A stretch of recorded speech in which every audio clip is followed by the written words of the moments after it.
嘛是方面的影响，高雄今仔日透早3、4点的时，拼雷公雨，未少乡亲和雷公死呐惊精神。依照咧气象署的资料，伫透早3点到4点这段时间，小港区的7站雨量达到4.5毫米。气象站就讲，这是旺盛对流降雨系统的影响，明仔载起天气就会较稳定。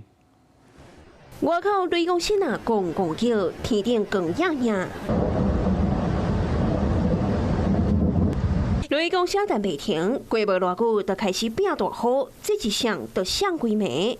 半暝啊，面将困到一半，直接互雷公吵精神。雨下很大啊，雷也是雷声很大，都吓醒了。雷都大呀。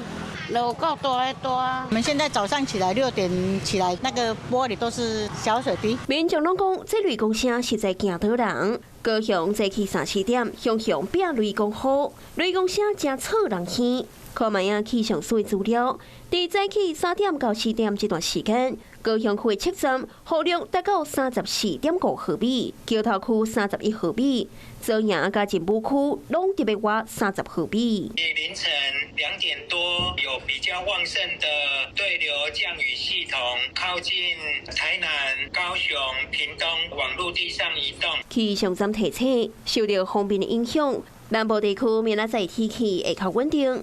是讲也是要注意，有一寡所在也是会落短暂雨。Hello， 我是林明瑞。想要抢先掌握最及时的新闻资讯吗？赶快订阅、按赞、开启小铃铛，锁定我们华视新闻的 YouTube 频道。